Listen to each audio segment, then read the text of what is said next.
Et dire qu'il y a 5 ans à peine, nous rêvions tous d'un printemps arabe. Qu'en reste-t-il aujourd'hui? Direction Tunisie avec Joseph Emmanuel. Bouletskane, c'était le nom de cyberdissident de ce jeune Tunisien sous le régime de Ben Ali. Le 6 janvier 2011, soit une semaine avant la fuite du président dictateur, Skander est emprisonné puis torturé dans les geôles du ministère de l'Intérieur tunisien. Il avait 16 ans. 5 ans après la Révolution, il trouve que les changements ne sont pas suffisants. Il y a un constat plutôt positif si on compare ces 5 années et la Tunisie d'aujourd'hui à la Tunisie de Ben Ali. Mais par contre, si on compare la Tunisie d'aujourd'hui à la Tunisie de laquelle on a rêvé le 15 janvier matin après le départ de Ben Ali, là, le constat est plutôt décevant. Parmi toutes les révolutions des pays arabes, la Tunisie est souvent prise comme exemple de transition politique réussie. Sa constitution, votée dès janvier 2014, proclame de nombreux droits et libertés, mais d'après l'analyste Michael Ayari, l'ensemble reste encore assez fragile. L'État doit se renforcer à mesure que la liberté se renforce. Et ce n'est pas l'État qui se renforce au détriment des libertés. Et ça, c'est quelque chose de très grave, puisque en dehors du déclaratif, en dehors de la Constitution, qui ne s'est pas encore, disons, développée sous forme de loi, de code civil, etc., il n'y a pas grand-chose. La loi antiterroriste votée en juillet prévoit notamment 15 jours de garde à vue sans accès à un avocat. Abdesattar Ben Moussa, prix Nobel de la paix et président de la Ligue tunisienne des droits de l'homme, s'inquiète de l'état des libertés dans son pays. Je crois qu'on craint quand même, c'est vrai, on craint que sous prétexte de combattre le terrorisme, on porte atteinte aux libertés. Et il y a maintenant des pratiques d'atteinte aux libertés. En 2015, la Tunisie a été touchée par 3 attaques majeures revendiquées par le groupe djihadiste État islamique.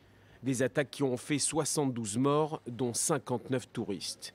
Suite au dernier attentat en novembre, l'état d'urgence a été déclaré puis prolongé jusqu'en février, ont annoncé les autorités tunisiennes. Quant aux autres pays arabes, l'espoir de voir apparaître un jour la démocratie paraît bien vain. Jonathan Serrero. C'est ici que tout a commencé, à Sidi Bouzid, en Tunisie. Le calme actuel tranche avec l'effervescence observée dans ces mêmes rues il y a 5 ans. L'immolation d'un vendeur ambulant de légumes provoque des manifestations dans tout le pays. Elles obligent le président Ben Ali à quitter le pouvoir et à fuir la Tunisie. C'est le début du printemps arabe, un printemps arabe divisé en 3 temps. Le temps des manifestations, acte 1. La révolte populaire tunisienne se propage dans d'autres pays. En Libye, l'arrestation d'un militant des droits de l'homme provoque le soulèvement de la population à Benghazi. Le dictateur Mouammar Kadhafi, en place depuis 1969, promet de réprimer la révolte dans le sang. L'ONU est alertée par le président français de l'époque, Nicolas Sarkozy. Une intervention aérienne coordonnée par l'OTAN s'ensuit. Elle conduit à l'élimination du souverain de Tripoli. En Égypte, la place Tahrir devient le symbole de l'opposition au président Hosni Moubarak. Le 25 janvier 2011, une journée de colère est décrétée.